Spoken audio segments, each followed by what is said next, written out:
তো দুদিনের একদিন উনি অ্যারেস্ট হয়ে যাবেন, ওখান থেকে নির্দেশ দিয়ে দেবে যে মমতা ব্যানার্জিকে এখানে তিয়ারের দোকান আর কলকাতায় যেতে হবে। আপনারা দেখবেন ভোটে অন্যমনস্ক শুরু হয়ে গেছে এইসব না, তার এগেনস্টে এফআইআর করে চিফ সেক্রেটারিকে অ্যারেস্ট করা উচিত না, কিন্তু এবার অ্যাকশন নেওয়া শুরু করেছে এই।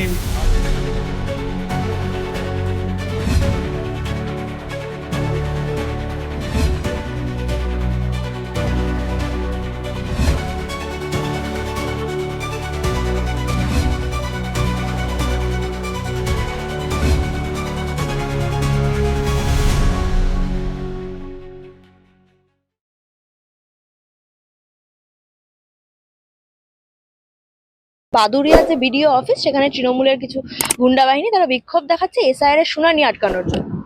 এদের প্রত্যেকে জেল হবে, কোনো চিন্তা নেই, আমি বলছি এদের প্রত্যেকে জেল হবে, অলরেডি বলে দিয়েছেন। আর কয়েকদিন পর তো পুরো রাজ্যের অ্যাডমিনিস্ট্রেশন চলে যাবে নির্বাচন কমিশনের আন্ডারে। যারা যারা আজকে গন্ডগোল করছে তাদের তাদের মোটামুটি সবাইকে জেলে ভাত খেতে হবে। এ নিয়ে কারো যেন কোনো একটা সাংবিধানিক প্রক্রিয়া, তারা যারা নাকি এই মমতা ব্যানার্জির কথা শুনে যারা মানে নিজেদের বিপদে ফেলছে, দেখবেন এখানে ব্যানার্জি বাড়ির কেউ কিন্তু আসবে না, বাঁচাতেও কেউ আসবে না ব্যানার্জি বাড়ির। যখন জেলে গেছিল কুণাল ঘোষ, কেউ বাঁচাতে আসেনি। মদন মিত্র, বালু, কেষ্ট, কেউ বাঁচাতে আসেনি। তো এবারও এদেরও কেউ বাঁচাতে আসবে না। এটা বুঝতে পার।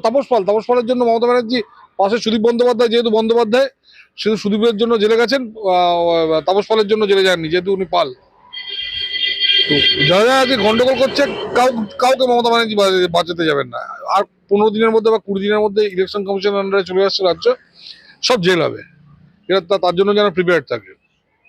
মাননীয় মুখ্যমন্ত্রী সুপ্রিম কোর্টে সওয়াল করেছিলেন, সেখানে তিনি কিছু আর্জি জানিয়েছেন। বলেছে যে রাজ্যের যে সমস্ত নথি রয়েছে সেগুলোকেও নাকি নির্বাচন কমিশনকে গ্রহণ করতে হবে। সেক্ষেত্রে তাহলে ডোমিসিয়াল সার্টিফিকেট, স্বাস্থ্যসাথী কার্ড এগুলোও গ্রহণ করতে হবে। আপনি প্রতিদিন কর্পোরেশন অফিসে যান, হাজার হাজার লোকের লাইন ডোমিসাইল সার্টিফিকেটের জন্য। তো এ সব জালি সার্টিফিকেট। প্রথমত এগুলোকে অ্যাকসেপ্ট করুক, অ্যাকসেপ্ট করে যারা যারা ওই সার্টিফিকেট ইস্যু করেছে তাদের সবাইকে জেলে পাঠা। আমার আমার মনে হয় মানে এদের উচিত হলো এটাকে অ্যাকসেপ্ট করা, অ্যাকসেপ্ট করে ওটাকে মানে প্রত্যেকটা লোককে জেলে পাঠিয়ে তারপর রিজেক্ট করে দেওয়া। প্রথমে চিঠিটা মানে রিসিভ করুক আর কি। স্যার, শুনানি পর্বে দেখা যাচ্ছে যে একজন পিতা, কিন্তু তার সন্তানের সংখ্যা প্রায় 200 জন, কোথাও দেখলাম। কোথাও 250, কোথাও 390 ছুঁয়েছে। মানে তারপরেও মুখ্যমন্ত্রী দাবি জানিয়েছেন 2025-এর যে ভোটার লিস্ট সেই অনুযায়ী যেন ভোট করানো হয়। 2002-এর লিস্ট অনুযায়ী। অ্যাকচুয়ালি মানে এরা 2 দশক ধরে এই গন্ডগোলটা করে আসছে এবং লজিক্যাল এরা বুঝতেই পারেনি। আজ থেকে 6 মাস আগেও যারা এদের যারা বি টিম তৃণমূলের সিপিএম এটসেট্রা যারা বলছিল না যে কেন্দ্র সরকার কোনো অ্যাকশন নিচ্ছে না, কেন্দ্র এবার অ্যাকশন নেওয়া শুরু করেছে। এই আর্টিফিশিয়াল ইন্টেলিজেন্স দিয়ে, লজিক্যাল ডিসক্রিপেন্সি মানে কি, এই লজিক দিয়ে এগুলোকে ধরা হচ্ছে যে একটা লোকের 250 খানা ছেলে মেয়ে কোথা থেকে আসছে বা সামথিং এরকম। কারো যদি মানে লজিক যে ওরা জানে যে 15 বছরের মধ্যে বাবার ছেলের ডিফারেন্স হতে পারে না, বা 40 বছরের মধ্যে বাপ ঠাকুরদার ডিফারেন্স হতে পারে না। এই যে লজিক গুলোকে অ্যাপ্লাই করে যে ধরা হচ্ছে এই চোরেদের, তো এইটার এগেনস্টে উনি ওই সুপ্রিম কোর্টে নাটক করতে গেলেন। নাটক করে লাভ হবে না, ভোটের সময় এই ইস্যু থাকবে না। আর 15 দিনের মধ্যে নতুন ইস্যু ভোটে আপনারা দেখতে পাবেন। আমি এখনই কিছু বলছি না, আর মাত্র 15 দিন আপনারা দেখবেন ভোটে অন্য ইস্যু শুরু হয়ে গেছে। এইসব নাটক মানুষ সব ভুলে যাবে। মাইক্রো অবজারভারকেও প্রত্যাহার করতে বলেছেন মুখ্যমন্ত্রী। মানে মাইক্রো অবজারভার তো থেকে কাজ করে, সমস্যা কোথায়? আগামীকাল সুপ্রিম কোর্টের রায় বেরোলে বুঝতে পারবেন সুপ্রিম কোর্ট ওনার এই অন্যায় আবদার অ্যাকসেপ্ট করবে না। তো অন্যায় আবদার দেখুন সবাই জানে, আপনি যে কোনো লোককে রাস্তায় জিজ্ঞেস করুন, উনি কোনো অবজারভারই চান না। উনি চান যে নন্দিনী চক্রবর্তী ইলেকশন কমিশনার হন, তারপর রাজীব সিনহাকে উনি নিয়ে আসবেন, রাজীব সিনহা এসে বাকি জিনিসগুলো অবজার্ভ করুক। এগুলো উনি চাইছেন, যেভাবে উনি এখানে পঞ্চায়েত ভোট করেছিলেন রাজীব সিনহা বা আলাপন বন্দ্যোপাধ্যায় এদের দিয়ে, সেভাবে কাজ করাবেন আর কি। বিএলও ইয়ারও যারা কাজ করেছে তাদের টাকা, যে তারা প্রাপ্য টাকা, সেটা এখনো বাকি রয়ে গেছে। এই নিয়ে 3বার নবান্নকে চিঠি দিয়েছে ইলেকশন কমিশন। চিঠি দিয়ে কি, চিফ সেক্রেটারিকে অ্যারেস্ট করা উচিত। চিফ সেক্রেটারি এগেনস্টে এফআইআর করা উচিত যে চিফ সেক্রেটারি কেন এই মানে ইনস্ট্রাকশন মানছে না, তার এগেনস্টে এফআইআর করে চিফ সেক্রেটারিকে অ্যারেস্ট করা উচিত। আমি জানি না মানে টিএন সেশন থাকলে এতদিনে এদের সব জেলে ঢুকিয়ে দিত। এই লোকটার উপর আমার কোনো ভরসা নেই, আমি আগেও বলেছি আজকেও বলছি, এই লোকটার উপর আমার ভরসা নেই। যদিও আগের থেকে বেটার কাজ করছে, প্রথম দিকে যেমন একেবারে মানে ও বুঝতেই পারেনি যে কার সঙ্গে খেলতে নেমেছে, এখন আস্তে আস্তে খেলতে খেলতে বুঝতে পারছে। টিএন সেশন থাকলে অনেক আগে এদের সব অ্যারেস্ট করে জেলে ঢুকিয়ে দিত। যেখানে দেখা যাচ্ছে যে আরজি কর বা অভিষেক বন্দ্যোপাধ্যায় যে সমস্ত কেস রয়েছে কোর্টে চলছে সেখানে কোটি কোটি টাকা খরচা করে উকিল রাখা হয়েছে, মমতা ব্যানার্জি সেখানে কেন নিজে গেলেন না? এসআইআর এর ক্ষেত্রে নিজেই কেন ছুটে গেলেন? আমি তো শুধু সে কথা বলছি না, আমি বলছি উনি 21শে জুলাইয়ের জন্য প্রত্যেক বছর উনি এখানে করেন, এই নাটক করেন, তার জন্য উনি কোনোদিন যাননি। উনি বারাসাতে গুলি চলেছে তার জন্য যাননি, উনি জন্য যাননি। ওই ভিখারি পাসওয়ান কেস, নন্দীগ্রাম, সিঙ্গুর, নেতাই, কোনোদিন উনি যাননি। আজকে হঠাৎ উনি যাচ্ছেন কেন? উনি যাচ্ছেন ওনার ভাইপোকে চিফ মিনিস্টার করার জন্য। উনি বাংলার মানুষের জন্য যাননি, উনি যাচ্ছেন ভাইপোকে চিফ মিনিস্টার করার জন্য। ও ব্যানার্জি ফ্যামিলি, ওনার ধারণা আর তিন তিন প্রজন্ম ধরে রাজত্ব করবে পশ্চিমবঙ্গে, সেই জন্য উনি যাচ্ছেন আর কি। আর এর তো কোনো মানে এর কোনো নেই। আর সোমবার পারলে উনি যান, সোমবার সুপ্রিম কোর্টে যান না একবার, সোমবার মঙ্গলবার পরপর দুদিন যান। তো দুদিনের একদিন উনি অ্যারেস্ট হয়ে যাবেন, ওখান থেকে নির্দেশ দিয়ে দেবে যে মমতা ব্যানার্জিকে এখানে তিয়ার দোকান আর কলকাতায় যেতে হবে না। সোমবার যান না, যে হলফনামা যারা জমা দিয়েছে ইলেকশন কমিশন, সোমবার একবার উনি সুপ্রিম কোর্টে গিয়ে দেখান, তারপর বুঝবো ওনার কত দম আছে। ওনার আইনজীবী কল্যাণ বন্দ্যোপাধ্যায় উনি তো বলেছেন যে যদি মমতা ব্যানার্জি উপস্থিত থাকতে পারেন তাহলে আসবেন। কল্যাণ বন্দ্যোপাধ্যায় একটা আইনজীবী হলো? কল্যাণ বন্দ্যোপাধ্যায় একটা আইনজীবী হলো? এরও পিছন পিছন ওই ব্যাগ বই ঘুরে বেড়ায়।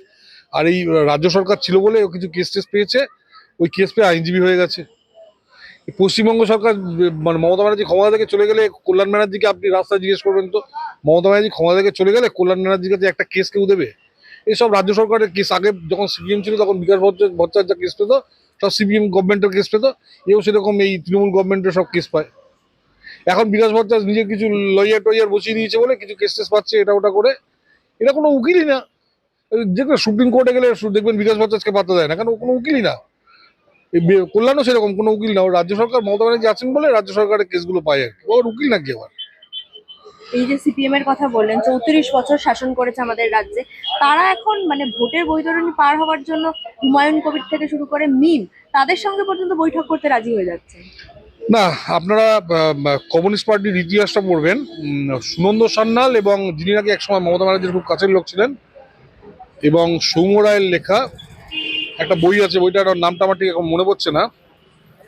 তো শ্যাকল অ্যান্ড ক্রেসেন্ট বোধহয় বইটার নাম। তো ওখানে ওরা বলছে যে স্বাধীনতার আগে মুসলিম লীগকে যদি সবচেয়ে বেশি কেউ মাথায় তুলে থাকে সেটা হলো কমিউনিস্ট পার্টি। এবং এর পিছনে পিসি যোশী, তাদের যে এআইএসএফ এবং তাদের যে কৃষক সভা, এদের সঙ্গে নিয়ে অলিখিতভাবে এখানে মুসলিম লীগকে সাপোর্ট করে এই বাংলাকে ভাগ করেছিল।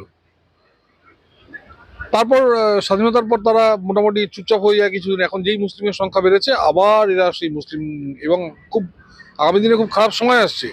এই যে ধরুন এই মিম, হুমায়ুন বা এই যে আইএসএফ, এদের সব হাত হচ্ছে, খুব ডেঞ্জারাস ফোর্স এরা, এরা সব খুব ডেঞ্জারাস ফোর্স। এবং আগামী দিনে এরা যদি কোনো ক্রমে পাওয়ারে আসে, পশ্চিমবঙ্গে একজন বাঙালি হিন্দু পশ্চিমবঙ্গে থাকতে পারবে না। খুব ডেঞ্জারাস জায়গায় যাচ্ছে এটা।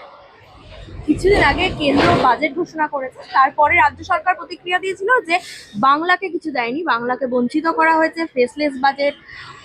অথচ যখন রাজ্য সরকারের অন্তর্বর্তী বাজেট মানে প্রকাশ করা হলো, দেখা গেল কোনো কর্মসংস্থানের উল্লেখই নেই, শুধুই ভাতা। কর্মসংস্থান না, আপনি বলুন না পশ্চিমবঙ্গকে মমতা ব্যানার্জি কি দিয়েছে? 4 লাখ কোটি।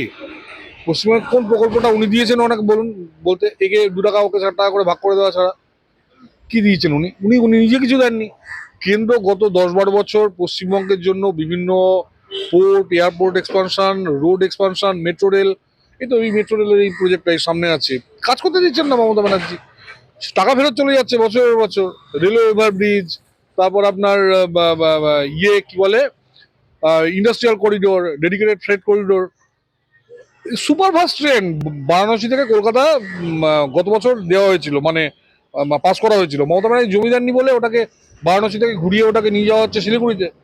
নর্থ বেঙ্গলের লোকের লাভ হলো, কেননা শিলিগুড়িতে অল্প জমি লাগবে, কারণ পশ্চিমবঙ্গে আসানসোলের পর একটা প্রজেক্টে উনি জমি দিচ্ছেন না কেন্দ্রীয় সরকারের। আর সবচেয়ে বড় কথা, ওনাকে বলুন না উনি কটার এই যে 4 লক্ষ কোটি টাকার কটা রাস্তার প্রজেক্ট উনি অ্যাপ্রুভ করেছেন, নাম বলুন কোন রাস্তার অ্যাপ্রুভ করেছে? কোনো শেষ প্রকল্প? ওনাকে জিজ্ঞেস করুন ঘাটাল মাস্টার প্ল্যানে উনি কত টাকা দিয়েছেন, ওনাকে জিজ্ঞেস করুন তিস্তা প্রজেক্টে কত টাকা দিয়েছেন, দ্বারকেশ্বর গন্ধেশ্বরীর জন্য কত টাকা দিয়েছেন উনি, একটা পাওয়ার প্ল্যান্ট তৈরি করার জন্য মমতা ব্যানার্জি কত টাকা রেখেছেন জিজ্ঞেস করুন। পশ্চিমবঙ্গে বিদ্যুতের দাম এত বেশি, এখানে সৌরশক্তি এলে মানুষের বিদ্যুতের দাম কত টাকা দিয়েছে? চাষিরা পশ্চিমবঙ্গে দাম পাচ্ছে না। ওনার ওই সুফল বাংলা প্রজেক্টের জন্য চাষিরা পশ্চিমবঙ্গে দাম পাচ্ছে না, তারা সব এখানকার ধানের জমি ছেড়ে চলে যাচ্ছে অন্য রাজ্যে পরিযায়ী হয়ে। মমতা ব্যানার্জি জিজ্ঞেস করুন যে মমতা ব্যানার্জি কি করেছেন সেটা নিয়ে, মানে মমতা ব্যানার্জি কত টাকা রেখেছেন তার বাজেটে, বলতে পারবেন না উনি। রাখেননি, সব টাকা একে ওকে নিজের ক্যাডারদের বিক্রি করে দিচ্ছে, বিলিয়ে দিচ্ছেন ভোট কেনার জন্য। এই যে বারবার অভিযোগ ওঠে যে বর্ডার এলাকায় জমি দেওয়া হয়নি, অথচ মমতা ব্যানার্জি তো বলছেন তিনি নাকি জমি দিয়েছেন। কোথায় জমি দিয়েছেন? উনি বললে আমাকে টাকা দিন, আমি তাহলে বানিয়ে দেবো। টাকা দেওয়া মানে কি, আবার পিসি ভাইবো দুজনে মিলে টাকা পয়সা কাটপানি খাবে, ফুলমানি খাবে, এইসব করবে আর কি। উনি বলছেন যে আমাকে দিন, আমি এটা করে দেবো। ওনাকে টাকা দিলে সেই টাকার আশা থাকবে? ও চলে যাবে ওই বিদেশি নিয়ে, ওই ওর ছেলের বান্ধবী আছে ওর ভাইপোর, সে বান্ধবীদের পকেটে চলে যাবে ওই টাকা। উনি বলছেন যে আমরা এই সুপ্রিম কোর্টের সওয়ালের পর উনি বলছেন যে আমরা কোর্টেও জিতি ভোটেও জিতি। কোর্টে উনি জিতলেন নাকি? ওনাকে তো বলেছে দেখুন আপনি ওকালতি করতে পারেন না, আপনার যে উকিল ভালো উকিল আছে আপনি কথা বলবেন না, তো বলে ওনাকে ভাগিয়ে দিয়েছে সুপ্রিম কোর্ট থেকে। তারপর উনি এটাকে জেতা বলে। সুপ্রিম কোর্টে সবকটা উনি, অম্বরীশ মহাপাত্রের কাছে উনি কোর্টে হেরেছেন, ডিএ মামলা হেরেছেন, উনি কোর্টে 90% কেস উনি হারেন, যে জন্য ভাইপো বাধ্য হয়ে কল্যাণকে হাঁটিয়ে দিল মাঝখানে, যে কল্যাণ কোনো উকিলই না। এখন বাইরে সব অবাঙালি উকিলদের ধরছে জেতার জন্য ভোটে। উনি তো অধিকাংশ কেস ওনার হারাই তো ওনার ট্র্যাডিশন, ওনার ভোটে। 13 দিন হয়ে গেছে আনন্দপুরের যে ঘটনা, এখনো পর্যন্ত সেখানে মুখ্যমন্ত্রী উপস্থিত হতে পারেনি, অথচ যখন সোনালী খাতুন বা দিল্লি বলুন এসআইআর জন্য ছুটে চলে যেতে পারছেন, 10 কিলোমিটার দূরে আসতে পারছেন না। গেলে তো মানুষ ওটাকে চেপে ধরবে যে আমরা আমাদের আত্মীয় স্বজন কেন মারা গেল, কারণ লোকগুলো মারা গেছে মমতা ব্যানার্জির জন্য। ওখানে ওই গুদামটা খুলতে দেওয়া হয়নি, ওখানে জলা বুঝিয়ে গুদাম মানে খুলেছে। ওখানে কাছাকাছি কোনো আপনার ইয়ে নেই, মানে কি বলে, কোনো দমকলের অফিস নেই।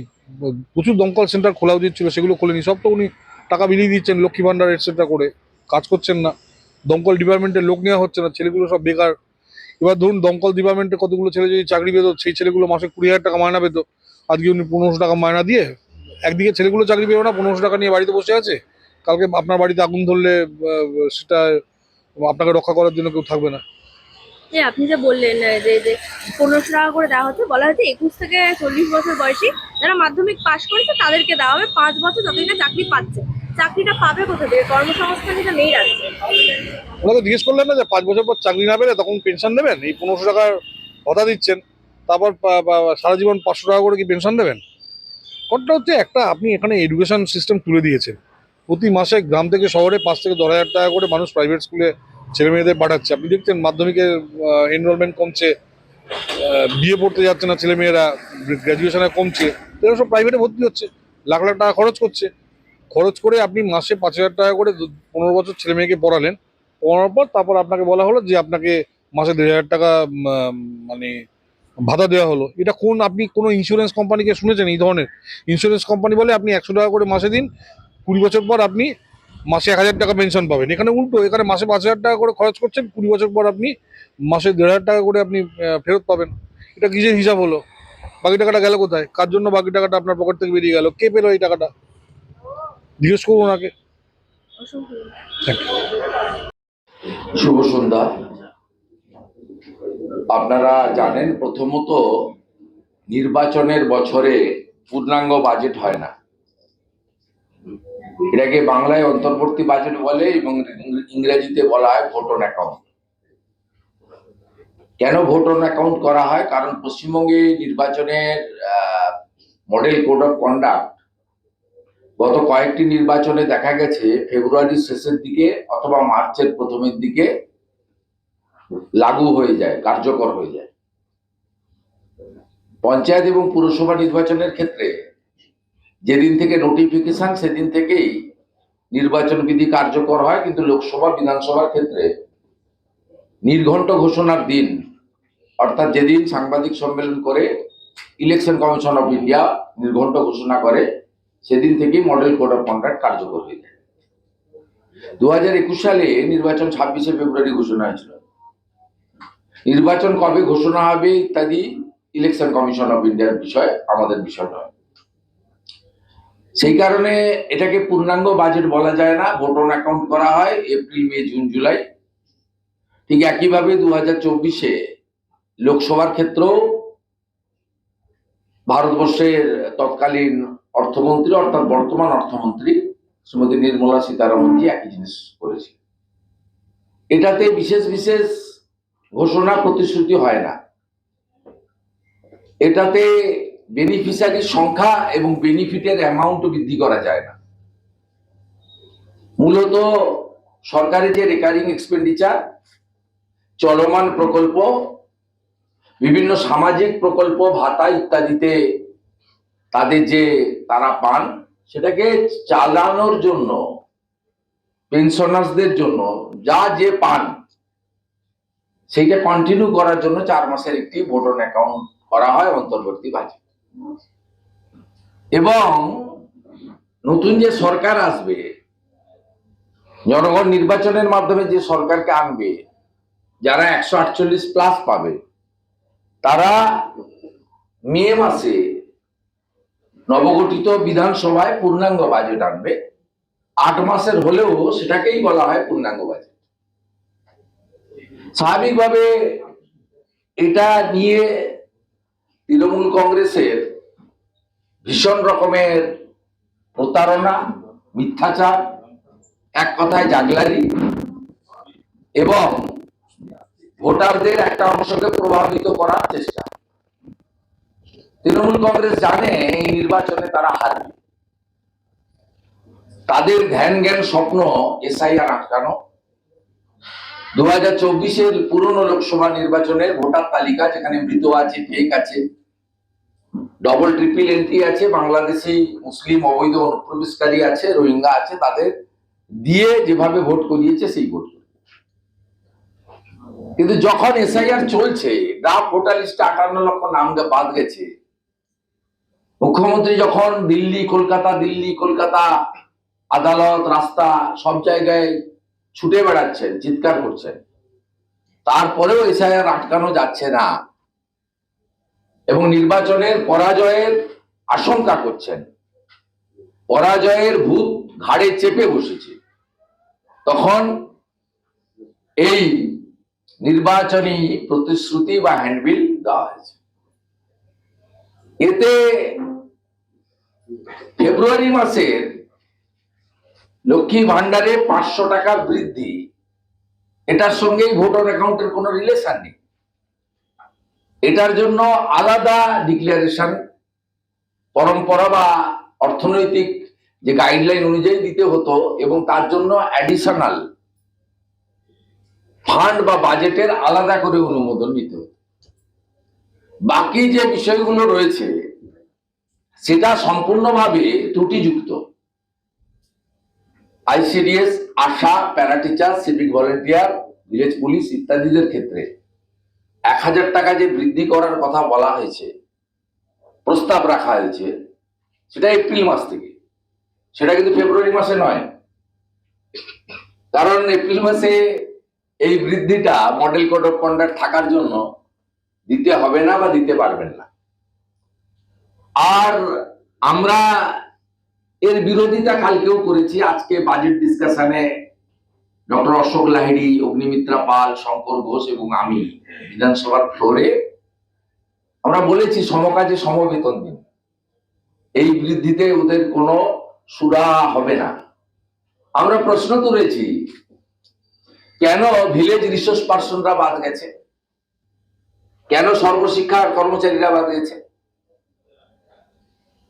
কেন প্রাণী মিত্ররা বাদ গেছে, কেন ওয়েবেলের দ্বারা নিযুক্ত কন্ট্রাকচুয়ালরা বাদ গেছে, কেন ডাটা এন্ট্রি অপারেটররা বাদ গেছে, কেন বিএসকে 10,000 ছেলে মেয়ে বাদ গেছে, ইলেকট্রিকের মিটার যারা কালেকশন করেন ক্যাজুয়াল কন্ট্রাকচুয়াল, তাদের কেন বাদ দেওয়া হয়েছে,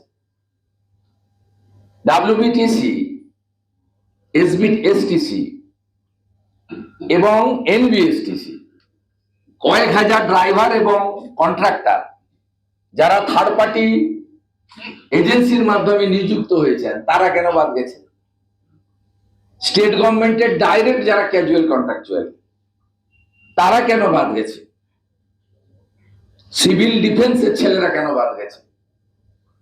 আমরা অসংখ্য পয়েন্ট আজকে বিধানসভাতে আমি তুলে ধরেছি যে এই সরকার বৈষম্যের সরকার।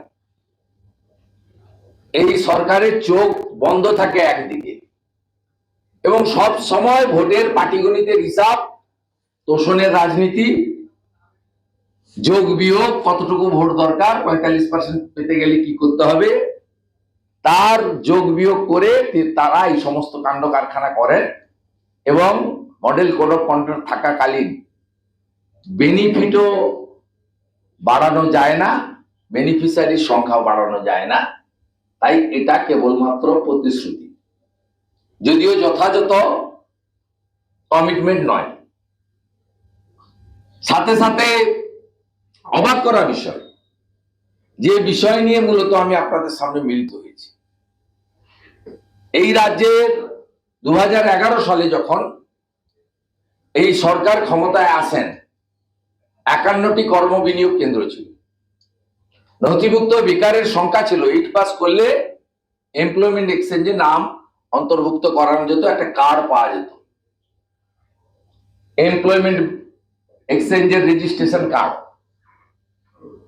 সেই সংখ্যাটা তখন 99 লক্ষ সামথিং, অ্যাপ্রক্স 1 কোটি ছিল 51 কর্ম বিনিয়োগ কেন্দ্রে।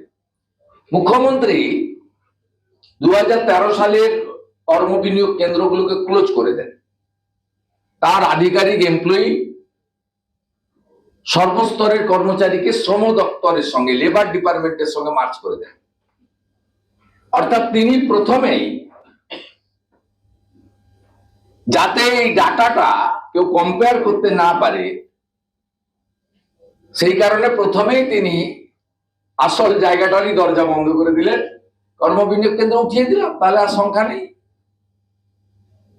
যেমন তিনি ভারত সরকারকে নারী পাচারের সংখ্যা দেন না, মহিলা নির্যাতনের সংখ্যা দেন না, 18 বছরের নিচে কন্যা সন্তানদের জোরপূর্বক বিবাহ দেওয়ার যে ঘটনা ঘটে তার সংখ্যা দেন না, অবৈধ অনুপ্রবেশকারীদের সংখ্যা দেন না, কতগুলো ধর্ষণ, গ্যাংরেপ, কন্যা, বোন, দিদি, মায়ের এই শারীরিক নির্যাতনের মধ্য দিয়ে মৃত্যু, তার ডাটা তিনি কখনো ভারত সরকারকে দেন না, একমাত্র সরকার। তাই এখানেও তিনি বেকারদের নথিভুক্তকরণের জায়গাটাতেই তালাচাবি লাগিয়ে দেন।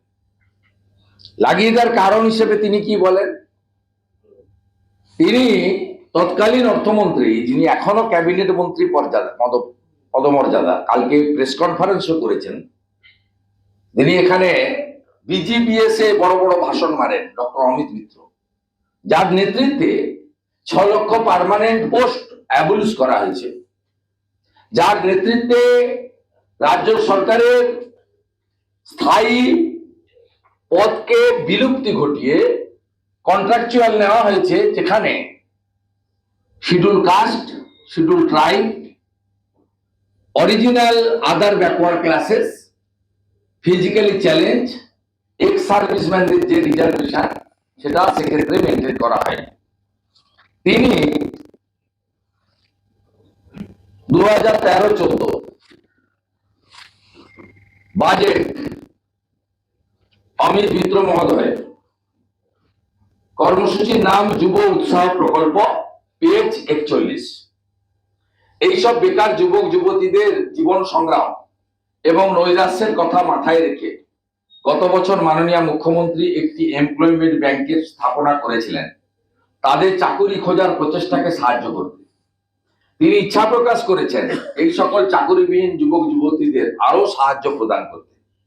মাননীয় মুখ্যমন্ত্রী এই গভীর উদ্বেগের কথা মাথায় রেখে আমি আনন্দের সঙ্গে সাথে যুব উৎসাহ প্রকল্প নামে একটি নতুন প্রকল্প ঘোষণা করছি, যা চাকুরিবিহীন যুবক যুবতীদের একটি ছোট আর্থিক সহায়তা প্রদান করবে। 8ম শ্রেণী উত্তীর্ণ 18 থেকে 45 বছরের যুবক যুবতী যারা এমপ্লয়মেন্ট ব্যাংকে নথিভুক্ত হয়েছেন, তারা এই প্রকল্পের আওতায় মাসে 1500 টাকা ভাতা পাবেন। 2013 ফেব্রুয়ারি মাস, রাজ্য বাজেট, তদানীন্তন অর্থমন্ত্রী, বর্তমান মুখ্যমন্ত্রীর অর্থনৈতিক উপদেষ্টা ডক্টর অমিত।